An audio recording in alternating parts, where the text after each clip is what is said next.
So, hello everyone. In this basically video, this is my how to say this. This is my piggyback off of my review off of the Promise Neverland of chapters 106 to 108. But this piggyback is not talking about those like prominent chapters, but more of the bigger chapter, the main chapter that I want to talk about. And this, basically, in this video would be chapter 109.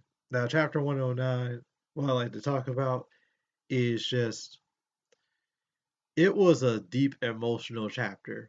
Basically, it shows, if I remember correctly, it shows basically all the kids escaping from the underground shelter unscathed and whatnot. Yes, some people got hurt, or there was one person named Chrissy that still has his head injury, but other than that, they still got out unscathed and they're safe in these basically these underground catacombs of the forest. Now again, I'm going to most likely make a video about the whole world or world building of the Promised Neverland itself in my YouTube channel. So I guess if anyone is interested in watching or reading The Promised Neverland, anyone could basically get into it without getting too confused or, just feeling a certain way in any way. Now, getting deeper into it, these basically wooden catacombs underground, all the kids are residing in there, and even Ray, which is one of the main characters of the group, he's like, "Look, this is not comfy as the shelters that we just came from, but this is our new home for now because the plantations doesn't know about the whereabouts of these areas since this is nothing but nature and wilderness areas, and on top of that, no monster or demons or messed up enemy humans would know about this area either. So it's strategic and smart enough to say that this is our new home, at least for a time being, until we find a different, new, secure place. Now, getting deeper into it, Emma basically, as usual, in her own personality as the main character, and I would like to say this long story short, Emma, as her own unique character and as an individual, she's those like common everyday shonen trope main characters where it's like she always have good intentions and she always wants to be the big hero of everything. Not a big cocky hero, but hero whereas she will always protect the weak and or always protect her family and people who truly are in need of assistance and help. That's what type of character she is. She's very good and very well nurtured and warming and whatnot.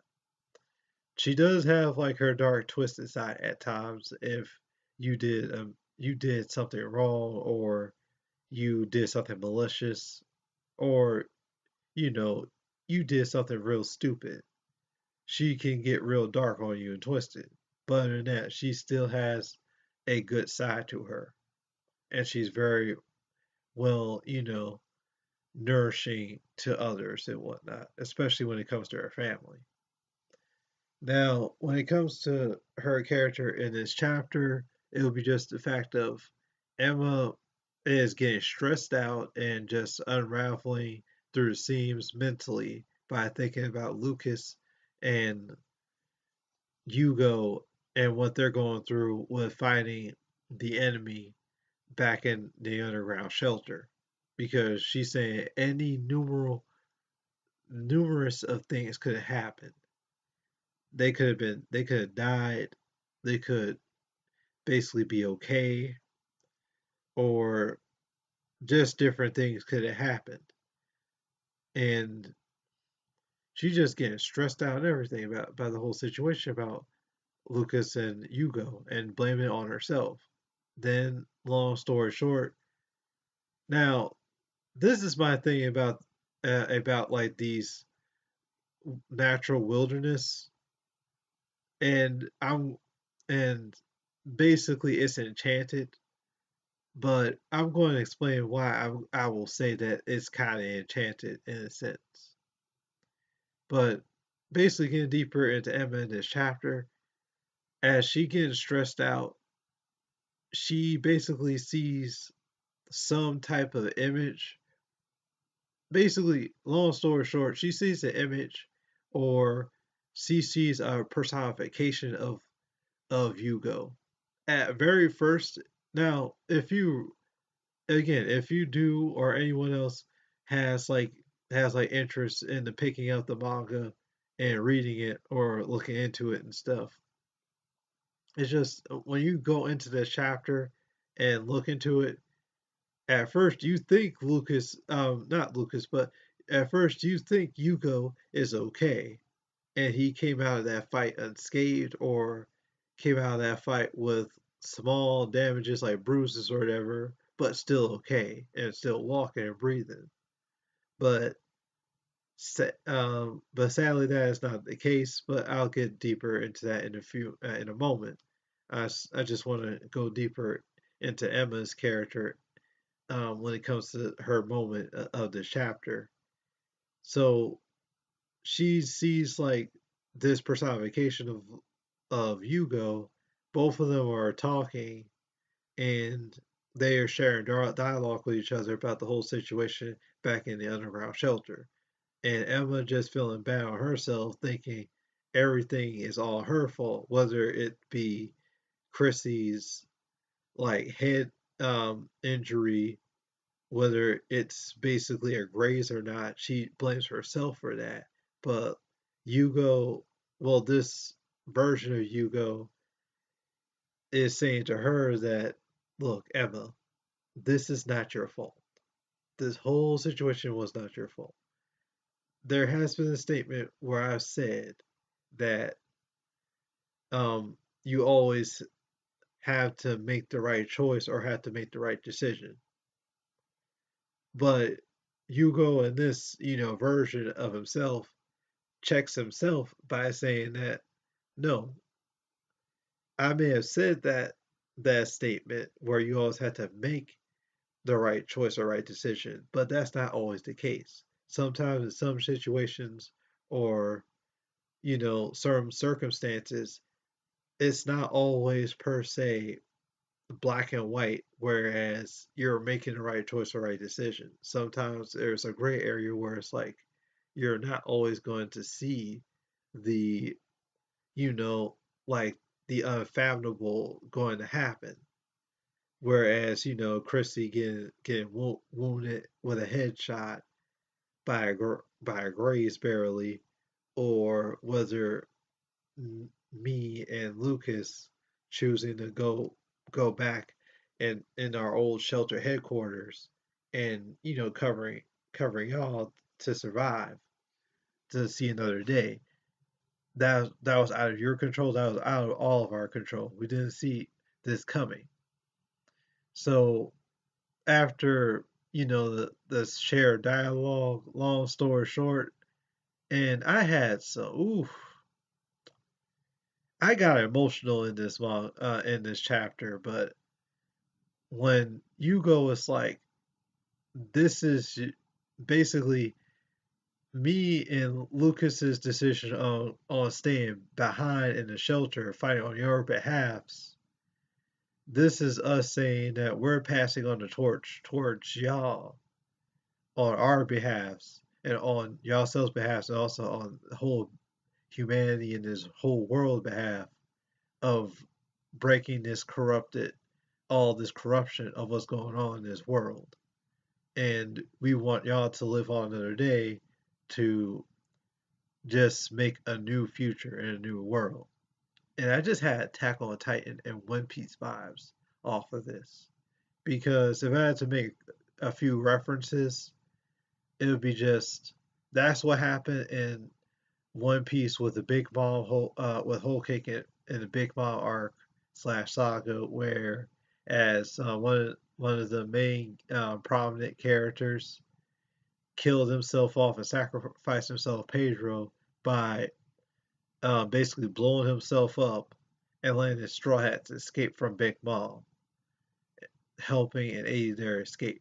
Same thing mirrored, like similar thing that happened with Lucas and Hugo. They did a similar thing, whereas it's like they sniped off all the enemies back in the shelter, and when it came to their last breath, and in this chapter, it shows this as well too. But I'll get into that in a moment as well too. But basically, going back to the whole fight, the whole underground shelter fight,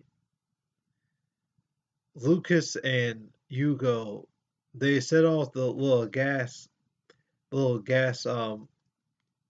canister that I was talking about, and they blew it up.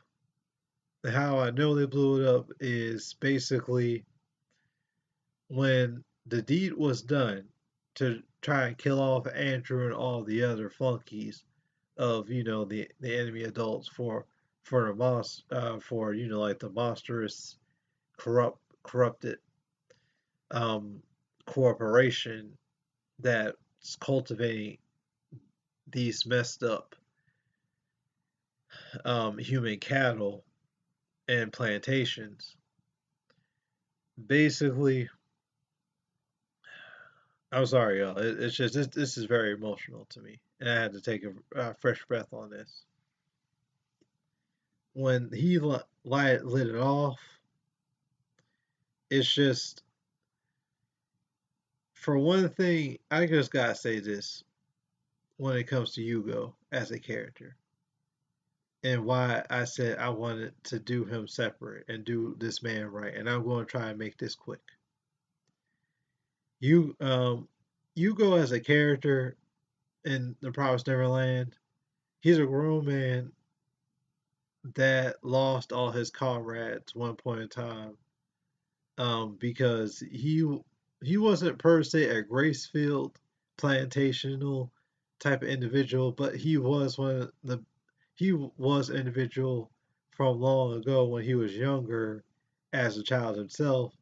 He was planting a plantation as well too, and his whole faction of a plantation like successfully escaped from their messed up what's the word, orphanage, but sadly they just got caught up by just either by just mainly just the demon slash monsters themselves just getting killed off. And long story short, Luke Hugo was just who he was broken up. In this chapter 109, it's even brought up to the point where it's like you see more of Hugo's like history and past, where it's like um going back to his introduction, he was just lunching and eating on cookies. But as he slowly kept eating on cookies and just doing his own personal routine before meeting the Gracefield kids, he was legit eating cookies and then had like this handgun, put it up in his head, and just pleaded for forgiveness for what he was about to do, taking himself out upside the head. Because again, he was just going in deeper madness. Because it's been years by himself alone, and all he always thought that everyone died. He didn't know Luke at the time. He didn't know Lucas was still alive. Had his own, you know, like crew of his own in Goldie Pond. He just thought that he was always alone because Lucas sacrificed himself um, towards the demons back in the day as well too. So he and the rest of it and Yugo's crew let him live so he can make a future for them and do the right thing on trying to make a better future for this world. But sadly, that just wasn't the case because he always stayed. He was just at a point where he was depressed and he was going mad and he was about to kill himself until Gracefield Kids came in and was like just brought a whole new life to him where he got more optimistic. Emma slowly won him over and brought new life into him or brought in some type of fighting spirit within him, whereas he'll make it stand with the Gracefield Kids against the monster slash demons and reluctantly train them into self-defending themselves into this world so they can make their goal a reality. But aside from all that, it's just after you see his backstory and history before the Gracefield Kids came into his life, that's when you see Hugo set off the whole flammable gas bomb inside of like the armory that was in the underground shelter, and you slowly see Hugo opening up his eyes, and Lucas is standing beside him with two arms. Now, mind you, I will say this about Lucas.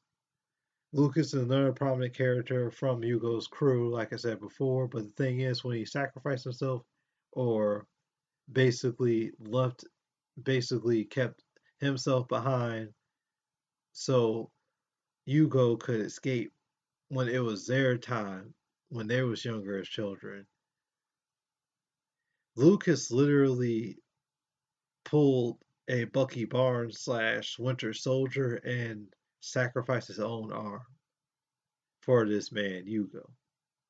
So when Hugo opened his eyes and saw Lucas beside him, Lucas literally had two arms. I was like, oh, dang. So that's why I was being so emotional and breathtaking about this. I was like, dang. And then as you keep reading more and more into this chapter, you see all of Hugo's and Lucas's old crew in one big group. And in a sense, now Hugo's crush, I would like to say she was either similar age when they was younger, or she could have aged through imagination, through Hugo's imagination, to be at similar age as Lucas and Hugo.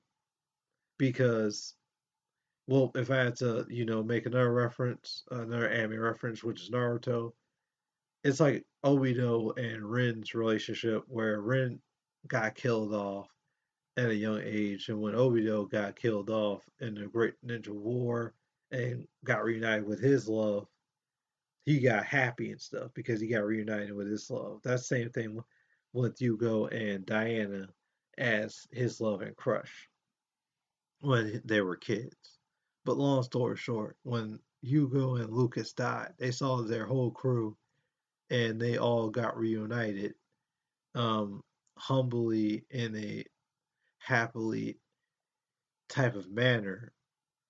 And even though it was a touching, happy moment, it still was very emotional because it's just, dang, y'all killed yourselves for not only for these kids, but after you kill yourself for these kids, you get reunited with basically all of your fellow crewmates. That's beautiful, and that's why I love the chapter so much, and why I wanted to divide chapter 109 from the other three or four prominent chapters, because by the end of the day, it's just beautiful.